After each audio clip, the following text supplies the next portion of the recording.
اس لیے قرآن مجید میں ہے کہ جو لوگ جہنم میں جائیں گے ان سے فرشتے پوچھیں گے اور تمہیں جہنم سے بچانے والا کوئی نہیں تھا، تم کیا کرتے تھے جو جہنم میں آ گئے؟ تو وہ کہیں گے لم نکو من المصلین، ہم نمازی نہیں تھے، ہم بے نمازی تھے، اس لیے ہمیں جہنم میں بھیجا گیا۔ تو جہنم میں جانے کی جو بڑی وجہ ہوگی وہ بے نمازی ہونا ہے۔ اس لیے ہمیں نماز کی پابندی کرنی چاہیے اور نماز کو بہت اہتمام کے ساتھ پڑھنا چاہیے۔ عورتیں نماز میں سستی کرتی ہیں، گھر کے کاموں کی وجہ سے نمازیں قضا کر بیٹھتی ہیں، یہ بہت بڑی کوتاہی ہے، اس سے بچنے کی ضرورت ہے۔ اور ایک نقطہ یاد کر لیجئے کہ اگر نماز پڑھنا اور یا کوئی کام کرنا دو آپشن سامنے آئیں تو ہمیشہ نماز پہلے پڑھیں، کام کو پیچھے چھوڑیں۔ لوگوں کی عادت ہوتی ہے اور جی یہ کام کر لیتے ہیں پھر نماز پڑھ لیں گے، نہ نہ نہ، یہ بڑی غلطی ہے۔ پہلے نماز پڑھیں پھر کام کریں۔ عورتیں یہی تو کہتی ہیں میں مہمانوں کو چائے دے دوں پھر نماز پڑھ لیتی ہوں، اور مہمانوں کو چائے دیتے دیتے نماز قضا ہو جاتی ہے۔ میں یہ کام کر لوں پھر نماز پڑھ لوں گی، اور اس کام کے کرتے کرتے نماز قضا ہو جاتی ہے۔ تو عورتیں یہ بات توجہ سے سنیں، جب نماز اور کسی کام کے درمیان چوائس آئے تو کس کو چوز کرنا چاہیے؟ نماز کو چوز کرنا چاہیے، نماز کو مقدم کرنا چاہیے۔ ہم نماز کو چوز کریں گے، اللہ اس کے بدلے دنیا کے کاموں میں ہماری مدد فرما دیں گے۔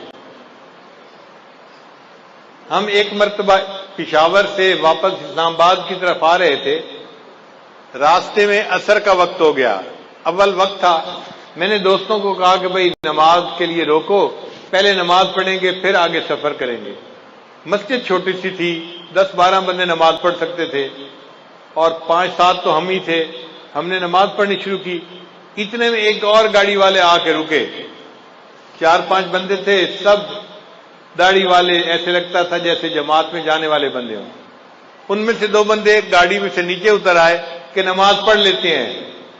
ایک نے کہا یار چھوٹی سی مسجد ہے، تنگی ہوگی، آگے کوئی 50 میل کے فاصلے پہ ایک بڑی مسجد ہے، وہاں جا کے نماز پڑھیں گے۔ تو اس کے کہنے پہ جو مسجد میں آئے تھے وہ بھی واپس چلے گئے اور وہ گاڑی والے چلے گئے۔ ہم نے نماز پڑھی، نماز پڑھ کے ہم اسلام آباد کی طرف روانہ ہوئے۔ ہم 5 کلومیٹر آگے آئے تو ہمیں پتہ چلا کہ وہ جو کار میں چند لوگ بیٹھے ہوئے تھے ان کی گاڑی کا ایکسیڈنٹ ہوا تھا، کار بالکل تباہ ہو گئی تھی، اور کھڑے وہاں لوگوں نے بتایا کہ اس میں سے 2 بندے فوت ہو گئے تھے۔ اب بتائیں کہ ان لوگوں نے وقت کی نماز ادا نہیں کی تھی۔ اگر چھوٹی مسجد میں نماز پڑھ لیتے اور پھر موت آتی تو وقت کی نماز ادا کر کے موت آتی، اب ان کو نماز پڑھے بغیر موت آ گئی۔ اس لیے جب نماز کا وقت آئے پہلے نماز پڑھیں پھر باقی جو بھی کام ہے وہ کریں، اور اگر اس طرح کریں گے تو اللہ مدد کریں گے۔ ایک عرب کا واقعہ سن لیں، میں اپنی بات کو مکمل کرتا ہوں کہ وہ دیہاتی آدمی تھا اور اس کا نہری پانی کا معاملہ تھا اور زمین میں پانی دینے کا مسئلہ تھا۔ تو بیوی نے کہا دیکھیں فصل خشک کھڑی ہے، آپ پہلے پانی دے دیں اور پھر آپ اگر نماز کا وقت بچے تو جائیں، ورنہ اگر جمعہ قضا بھی ہو گیا تو کیا فرق پڑتا ہے۔ اس نے کہا ہرگز نہیں، میں جا کے جمعہ پڑھوں گا اور پھر بعد میں آ کے دیکھوں گا پانی کا وقت بچتا ہے یا نہیں بچتا۔ دونوں وقت ایک جیسے تھے، ادھر جمعے کا وقت تھا، ادھر پانی کا وقت تھا۔ خیر بیوی چپ ہو گئی۔ اب جب وہ جمعے کے لیے نکلنے لگا نا تو پتہ چلا کہ ان کا جو اونٹ تھا وہ کہیں بھاگ گیا تھا۔ تو بیوی نے پھر شور مچایا، دیکھیں ہمارے پاس اونٹ اتنا قیمتی ہے، سواری کے کام آتا ہے، اور ہم دوسرا اونٹ تو خرید نہیں سکتے، اونٹ کہیں کھل کے چلا گیا ہے، ابھی تو قریب ہوگا، آپ اونٹ کو ڈھونڈ لیں، مل جائے گا، جمعہ بعد میں پڑھ لینا، زور پڑھ لینا اور اونٹ کو تلاش کر لینا۔ اس نے کہا کہ نہیں، میں پہلے جمعہ پڑھوں گا، بعد میں آ کے اونٹ کو تلاش کروں گا۔ وہ بندہ خیر جمعہ پڑھنے چلا گیا۔ اللہ کی شان دیکھیں، جب جمعہ پڑھ کے گھر واپس آیا کیا دیکھتا ہے کہ اونٹ دروازے کے اوپر بندھا ہوا ہے۔ اس نے بیوی سے پوچھا یہ اونٹ کیسے آیا؟ بیوی کہنے لگی میں گھر بیٹھی آٹا گوندھ رہی تھی کہ مجھے باہر کتوں کے بھونکنے کی آواز آئی۔ میں نے گھر کا دروازہ کھول کے دیکھا تو میں نے دیکھا کہ 4-5 کتے اس کے پیچھے لگے ہوئے تھے اور یہ اونٹ بھاگتا ہوا اپنے گھر واپس آ رہا تھا۔ جب یہ دروازے کے قریب پہنچا تو میں نے اس کی مہار پکڑ کے دروازے کے ساتھ باندھ دیا۔ اللہ نے کتوں کے ذریعے سے اونٹ کو ویسے ہی گھر پہنچا دیا۔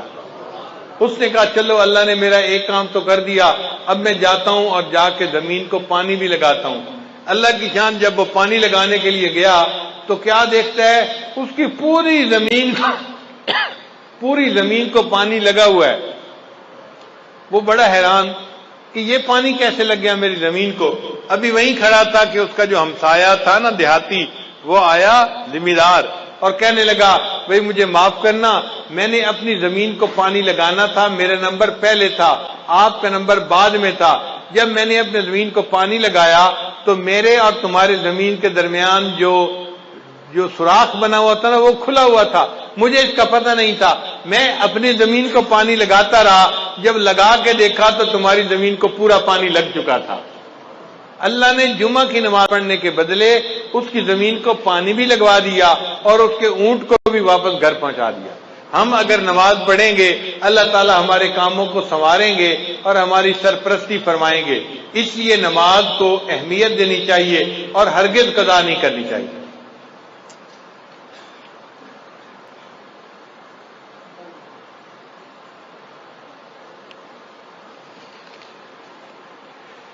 میری زندگی تو فراق ہے وہ ازل سے دل میں مکیں سہی۔ اللہ تعالیٰ ازل سے ہے دل میں، مگر دنیا میں ہے تو فراق نا۔ میری زندگی تو فراق ہے وہ ازل سے دل میں مکیں سہی، وہ نگاہ شوق سے دور ہے رگ جاں سے لاکھ کریں سہی۔ بندہ دعا مانگتا ہے اللہ ہمیں اپنے گھر کا دیدار عطا فرما، حج عمرے کی سعادت عطا فرما۔ کئی مرتبہ سعادت نہیں ملتی تو شاعر کہتا ہے تیرا در تو ہم کو نہ مل سکا تیرے راہ گزر کی زمیں سے ہی۔ تیرا در تو ہم کو نہ مل سکا تیرے راہ گزر کی زمیں سے ہی، ہمیں سجدہ کرنے سے کام ہے جو وہاں نہیں تو یہیں سے ہی۔ اللہ سجدہ کرنا ہے نا، وہاں جا کے نہیں کر سکے تو یہاں تجھے سجدہ کرتے ہیں۔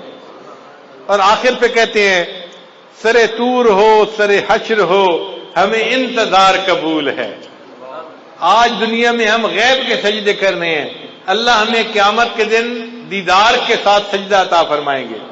سرے طور ہو سرے حشر ہو ہمیں انتظار قبول ہے، وہ کبھی ملے وہ کہیں ملے، وہ کبھی صحیح وہ کہیں صحیح۔ اللہ ملنے کا وعدہ تو کرے، کہیں ملنے کا وعدہ کریں، کبھی ملنے کا وعدہ کریں، ہم انتظار کرنے کے لیے تیار ہیں، مگر ہم آپ کا دیدار کر کے رہیں گے اور قیامت کے دن آپ کے قدموں پہ سر سجدے میں ڈال کر رہیں گے۔